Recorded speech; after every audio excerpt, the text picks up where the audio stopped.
Bismillahirrahmanirrahim. Assalamu alaikum everyone. I hope that you all are fine and doing well. So today there is a new start of the playlist. We have made the playlist of the literary criticism part 1, in which I have discussed about the Aristotle, the art of poetry, the Greek view of the tragedies and everything about that. Then we discussed about all the chapters that the art of poetry of poetics that Aristotle have written. But in this playlist we are going to have the complete criticism of the Wordsworth and Coleridge, and later we will discuss the T.S. Eliot and Arnold. So starting with the very first topic of our video is that preface to the lyrical ballads. Now if you talk about the preface, then we all know, I have told you in the preface in the previous videos, that preface is something, a kind of introduction. To introduce some work, the writer writes the preface. So before starting, I would like to create a kind of difference between the two ages. The one is the Romanticism and the other is the Victorianism. Now if you talk about the 18th century and the 19th century, there is a huge difference between both of the terms. When you talk about the, in this whole video, we are going to have the two points, like Wordsworth, how he was a romantic poet, what was his views on the characteristics of the romantic poetry, and aim of writing, preface to the lyrical ballads, concept of the poetry. We will discuss these points in the complete video. But as I said that before starting, I would like to create a difference between the romantic era and the Victorian era.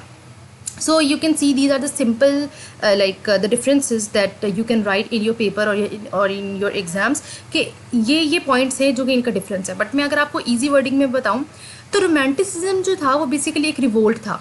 Revolt किस चीज़ से था कि लोग किस tradition में, किस point of view से लिख रहे थे, उनका क्या क्राइटेरिया था, लिखने का उनका तरीका क्या था, लेकिन अचानक से क्या हुआ, उस चीज़ में चेंज आया, रेवोल्यूशन आया, रिवोल्ट आया. That is romanticism. अब रोमांटिसिज्म, अब अगर आप देखें ना, तो romanticism is something that have feelings in it, the emotions, the love for nature, the beauty of nature. अब रोमांटिसिज्म का मोटो ये था कि बैक टू नेचर, क्योंकि लोग जो राइटर्स थे वो इतना लाइफ की तरफ जा चुके थे, लाइक रियलिटी की तरफ, रियलिज्म की तरफ, कि वो अपनी नॉर्मल जो लाइफ होती है जिसमें आपके पास आप कह सकते हैं कि rustic life, without any kind of the modernism or without any kind of the you can say the busyness all around yourself, तो उन चीज़ों से हट के जो चीज़ थी वो थी रोमांटिसिज्म. अब रोमांटिसिज्म में हमारे पास बहुत से अच्छे अच्छे राइटर्स आते हैं, जैसे कि जिसमें हमारे पास वर्ड्सवर्थ है, कॉलरिज है, कीट्स है और सौदे हैं. ये सारे हमारे पास रोमांटिक राइटर्स आते हैं. अब आप ये देखें कि romantic was the age of revolution. क्यों? ये एरिस्टोक्रेटिक के अगेंस्ट थे, सोशल नॉर्म्स, पॉलिटिकल नॉर्म्स, यानी कि आप ये समझ लें 17th सेंचुरी के एंड से और 18th सेंचुरी कंप्लीट हमारा रोमांटिसिज्म में आता है. तो ये बेसिकली नेचर के लिए, इमोशंस, इमेजिनेशंस के लिए जो राइटर्स लिखते थे, लाइक नेचर के ऊपर, उसको रोमांटिसिज्म था, क्लासिकल था. लेकिन अगर हम बात करें एक और चीज़ रोमांटिसिज्म में ये है कि रोमांटिसिज्म जो स्टार्ट हुआ, कहा जाता है कि लिरिकल बैलेड से रोमांटिसिज्म का इरा स्टार्ट हुआ. So keep this thing in your mind कि अगर कोई आपसे पूछे कि what was the start of the romantic period, then you have to answer this that it was the publishment of the lyrical ballads. It was a romantic period. और start किसने किया? Wordsworth and Coleridge.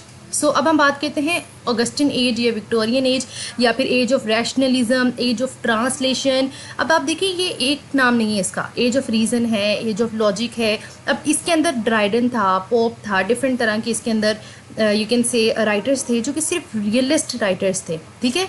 अब इन Victorian era में हमारे पास Charles Dickens आता है. अगर आप लोगों ने ग्रेट एक्सपेक्टेशंस पढ़ा तो यू विल सी कि विक्टोरियनिज्म इज समथिंग जिसमें आप सिर्फ रियलिटी को फोकस करते हो, सोशल क्लास फोकस करते हो. विक्टोरियन नोवेल बेसिकली एंटरटेनमेंट के लिए लिखे जाते थे, बहुत ही रियल पोर्ट्रे होता था लाइफ का. वुमेंस की नेचर पे बहुत फोकस किया गया था, सोशल सर्कल पे, आपकी जॉब पे, आपके प्रोफेशंस पे बहुत फोकस किया गया था.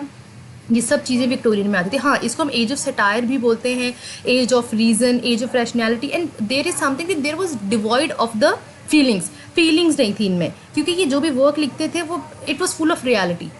तो विक्टोरियनिज्म और रोमांटिसिज्म ये दोनों एक दूसरे का बिल्कुल कंट्रास्ट और ऑपोजिट है.